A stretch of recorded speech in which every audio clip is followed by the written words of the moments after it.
temporarily. He abruptly fired the top admiral for the Coast Guard, Linda Fagan, who was the first ever woman to lead a branch of the U.S. military. Joining me now is Senator Cory Booker, Democrat of New Jersey, who serves on the Judiciary and Foreign Relations Committees. I'm going to start with immigration. It's something I've spoken to you before about.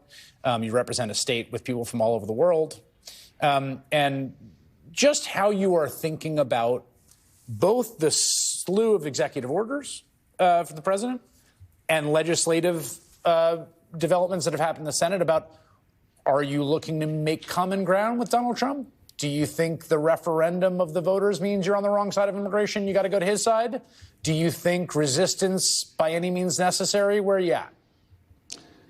Look, I'm focused on New Jersey and doing everything I can to make New Jersey safer, stronger, and more prosperous. New Jerseyans deserve that. They didn't send me down here to fight Donald Trump. They sent me down here to fight for them.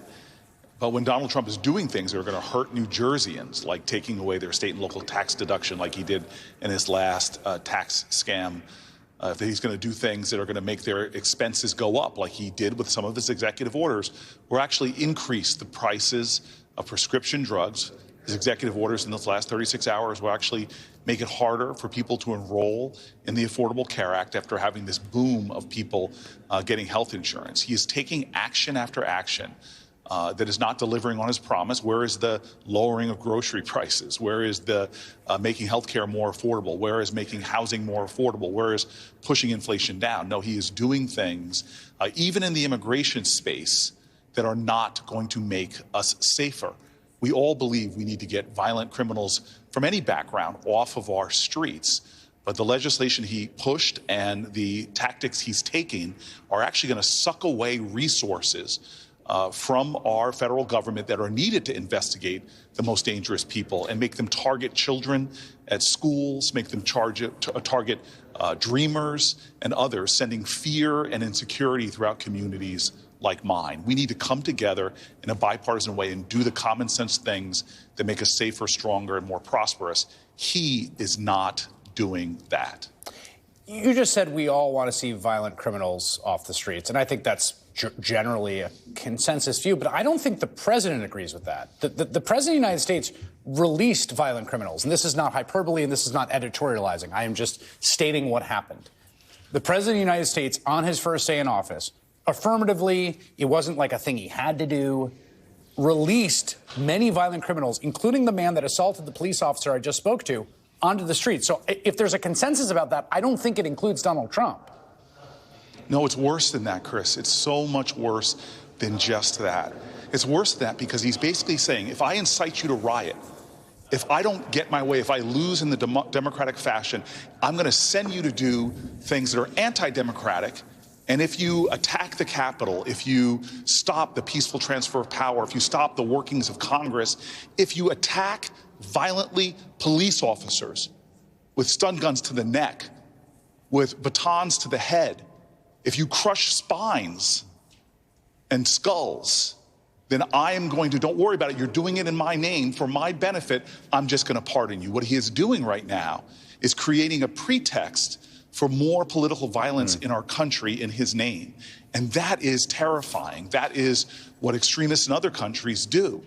And so this was not just pardoning people that attacked and inflicted injuries that led to the death of police officers like Brian Sicknick, but he also did it in the political context of saying, you were fighting for Trump, and so I'm going to use my power to pardon you.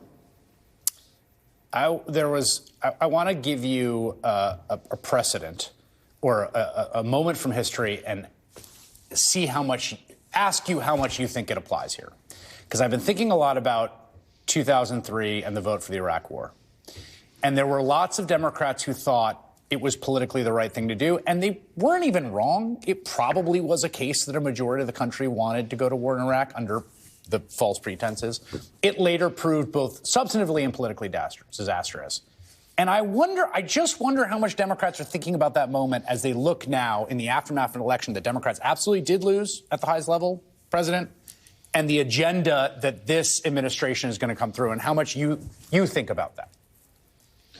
I think about it a lot because I'm hearing from it in the Capitol. I had a non-political person in the Capitol who's came up to me and talked about politics, but he looked at me and said, Democrats are going to rue the day when they allowed something like that bill we just passed that allows literally dreamers to be indefinitely detained, or a child who steals a candy bar. He said, this is going to come back in history to really haunt those people that supported this bill, especially those elements, if you think about it, for one attorney general in a state to upend all the immigration coming from a country like India or other nations that source everything from academics to doctors to researchers to you name it. So right now is the time to stand up and tell the truth to the American people. Donald Trump, so far, 36 hours, is not fulfilling his promises to you to make your life easier, to lower your prices, to make things more affordable, to make you safer. He is not. He's clearly pursuing an agenda that is advancing his political retribution. Yeah. Pardoning these people is setting up a situation where, again, like he did in his first term, he's eroding not just democratic norms, but in many ways he's making our democracy less secure. Senator Cory Booker.